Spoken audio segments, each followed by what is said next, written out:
Art warning. Spoilers ahead.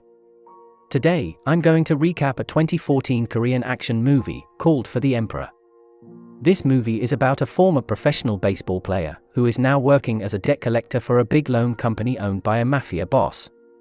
Working for a mafia may be risky and stressful, but he meets a beautiful woman at his new workplace and falls under her charms. One day, that girl suddenly vanishes. He suspects that his boss had something to do with her disappearance.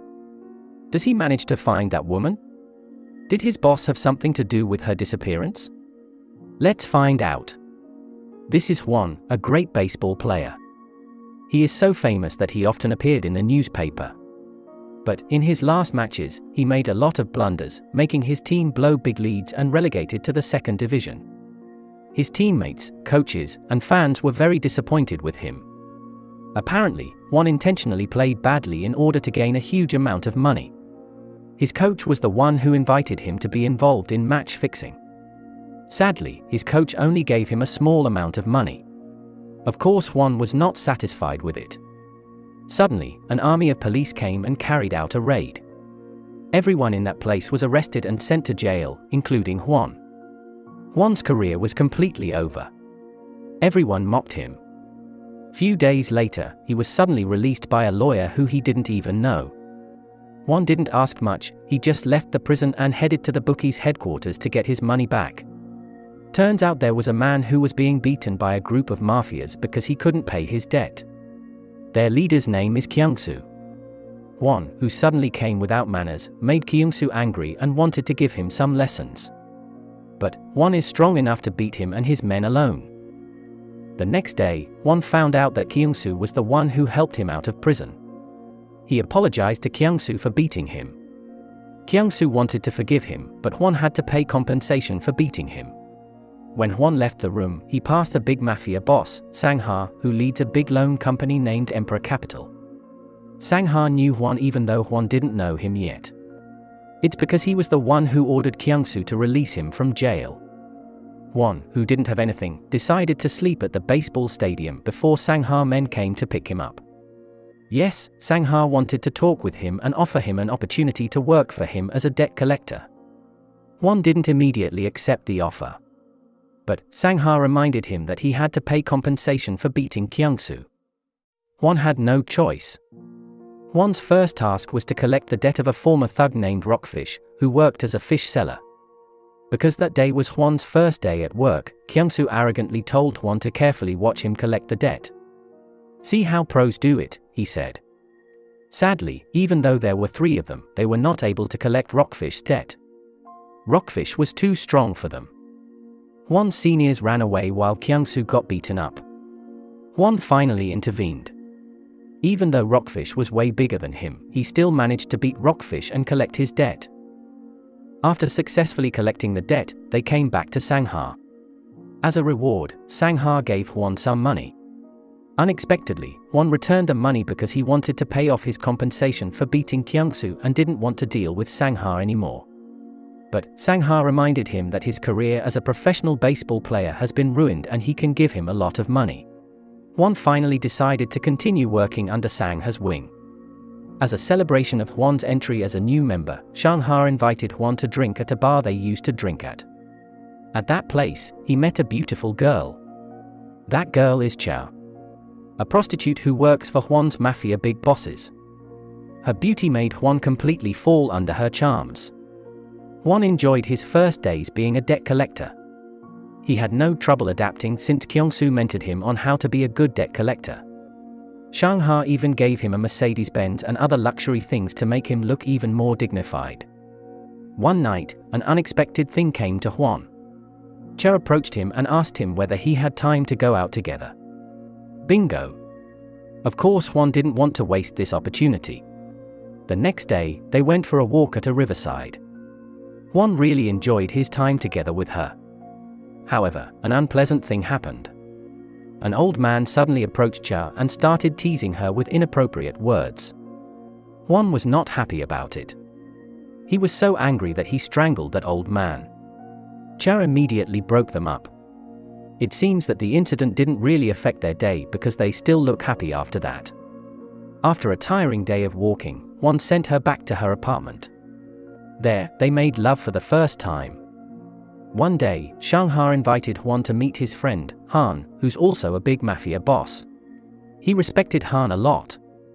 It turns out that Han was the man Juan strangled when he was out with Cha. Juan immediately saluted him because Juan was too panicked. He didn't expect that the man he strangled was a big mafia boss. Apparently, Han and Shanghai met to discuss their plan to build a big building that will be used as their new office. On the other hand, Juan was getting better at doing his job as a debt collector. He always managed to complete his task without any problem. Shanghai was very happy with Juan's performance. Meanwhile, Juan also often dates Cha. 3 years later, the office construction was finished. Juan and the other members worked at the new office. Shanghai called Juan to come to his room. Apparently, Shanghai knew that Juan had a special relationship with Cha, his prostitute. He doesn't want Juan to be distracted by her, so he asked him to stay away from her. Shanghai believed that relationships could interfere with professionalism at work. Juan was so sad because his boss forbade him to get close with Cha. He even abandoned his duty of collecting debt. His partners complained about this to Shanghai. They wanted Shanghai to eliminate Juan, but Shanghai didn't want to do that. He decided to warn Juan instead. He really led his organized crime mob with a combination of authority, loyalty and cold-bloodedness. Even though Shanghai had already warned Juan to stay away from Cha, Juan insisted on being close with her. One day, Cha came home crying. He told Juan that she worked as a prostitute because he had a huge loan at Shanghai's company. Knowing that, he met Shanghai the next day and told him that he would pay Cha's debt. Shanghai approved it. On the other hand, Han and Shanghai's car were attacked by a gang of criminals. Turns out the mastermind behind the attack was Cutter, a feared mafia in Korea who was thrown into prison by Shanghai years ago. The mafia world is really cruel, they can throw each other into jail as they could control everything. Actually, Shanghai had already known that Cutter was going to be released from jail, but he didn't expect that Cutter would take revenge so soon. Luckily, Shanghai's men immediately came to save him even though Cutter managed to escape. The next day, Shanghai came to Cha's apartment and told her to stay away from Juan. Shanghai had no choice because his warning on Juan didn't work. Cha was afraid that their safety would be in danger if she insisted on being close with Juan. She decided to stay away and disappeared from Juan. Realizing that Cha was missing, Juan thought that Shanghai had something to do with it.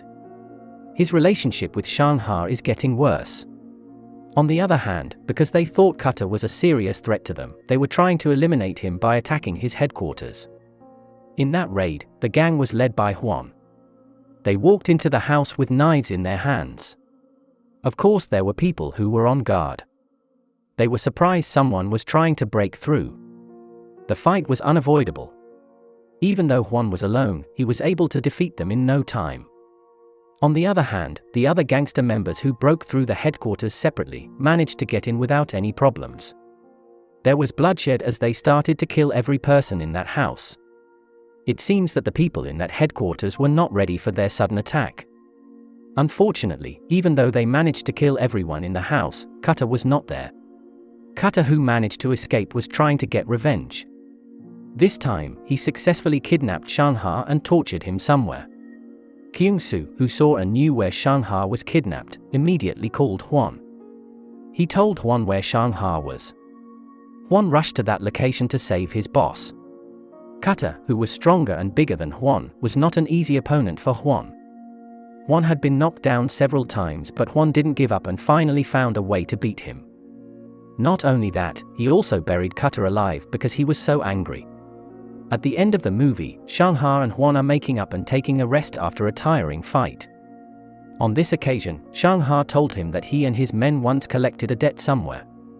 That day, he saw a brave little kid who dared to fight his men alone even though his men finally beat that kid. Out of pity for the kid, he ordered his men to stop and then returned that boy's baseball. That day, Shanghai planned to recruit that boy when he grew up. It was Juan.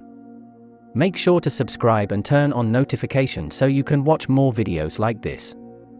Thanks for watching, and see you next time.